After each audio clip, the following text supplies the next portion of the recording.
I'm Kirk Cameron, and my partner Ray Comfort and I come to you tonight not as molecular biologists or as rocket scientists, but simply as an author and an actor, and we want to do two things that fly in the face of convention. One, we'd like to show you that the existence of God can be proven 100% absolutely without the use of faith. And secondly, as a former atheist myself, an evolutionist, I want to pull back the curtain and show that the number one reason many people do not believe in God is not because of a lack of evidence, but because of a theory that many scientists today consider to be a fairy tale for grown-ups. Thanks. I want to start off by thanking ABC, Kirk and Ray, and the audience for their participation and ears in a discussion of this magnitude.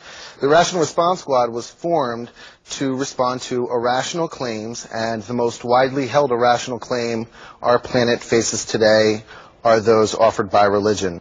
Ray and Kirk have agreed to offer scientific proof that God exists without invoking faith or the Bible, and we're here to respond to those claims. When I look at a painting, how can I know there was a painter? Well, the painting is absolute 100% scientific proof there was a painter. You can't have a painting without a painter. I don't need faith to believe in a painter. All I need is eyes that can see and a brain that works. And as I said, you might say, well, that's not scientific. What you need is a controlled laboratory testing. It needs to be observed. Okay, we could put a dozen scientists in a laboratory and tell them to observe this painting. And I'm sure after a while they would come to the conclusion that there was a painter that painted the painting. We could repeat the experiment again and again, and they'd obviously come to the same conclusion. Why? Because the painting is absolute observable proof there was a painter. And exactly the same applies with the existence of God. How do we know God exists? You can't see him, hear him, touch him, taste him, or smell him. Well, creation is 100% scientific proof there was a creator. You cannot have a creation without a creator. You don't need faith to believe in a creator. All you need is eyes that can see and a brain that works. So here we go. We're going to look at some of the commandments, so get ready. Have you ever told a lie? Have you broken that commandment? I'm not talking about discretion. You know, when Grandma's 115 and she said, Grandma, you look just gorgeous. I'm not talking about discretion. I'm talking about a bold-faced lie. Have you ever lied? So if you've lied, what does it make you? It makes you a liar. Another commandment, you shall not steal. Have you ever stolen something? Irrespective of its value. If you've taken something that belongs to someone else, then you're a thief. Here's another commandment. You shall not take God's name in vain. Have you ever used God's name in vain? Have you ever used God's name as a cuss word to express disgust? Think about it. God gave you life, and you've taken his holy name and used it in what's called blasphemy, which is very serious. Here's the essence of what I'm saying. If you realize you need God's forgiveness and you seek his forgiveness through the gospel, God himself will reveal himself to you. That is the ultimate proof. I'm not here to tell you why I don't believe God exists. I'm here to tell you why I believe he failed at his premise to prove that God exists scientifically without invoking the Bible. Most of us know that 10 Commandments are in the Bible, so we probably should leave the building right now. The 10 Commandments were used wholly here as part of his proof.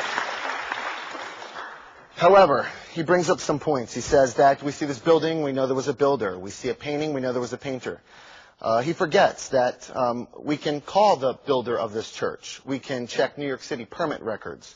We can't call God to go visit his universe factory. We can call the painter. We can call the paint maker. We can go to the car factory. But can Ray take us to God's factory to watch creation in action? He claims all creations must have a creator. There's just a huge gaping hole in this argument. It's so obvious. It really doesn't warrant an answer. But most simply put, if all creations need a creator, then what created God? And was that God's God? And was that God's God?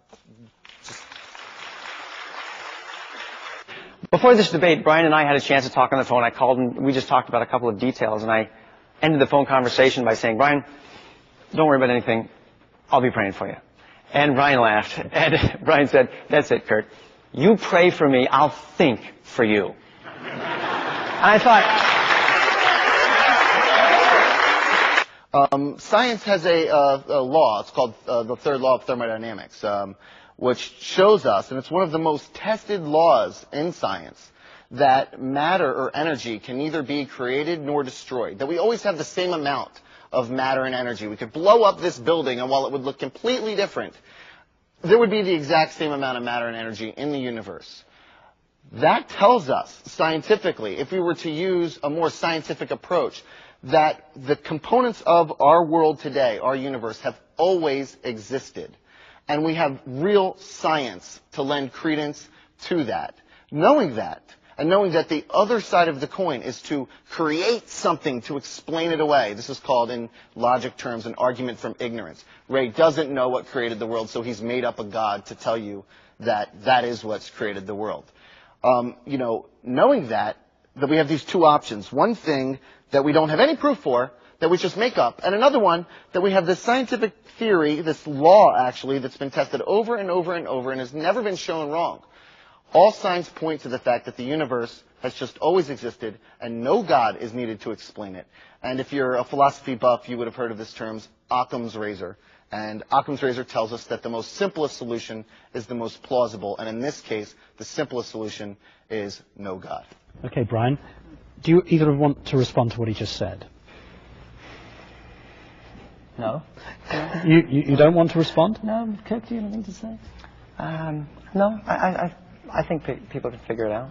But Brian's point that you have this philosophy about having a creator, but it breaks down at the point at which you talk about God. And that's fundamentally inconsistent with the argument that you're making. If you're going to keep going back to the beginning, you've got to go back all the way and say something's got to be infinite. You keep going back and saying, what made that? What made that? Well, the universe is infinite. But you're going to say, who made the universe? If nothing.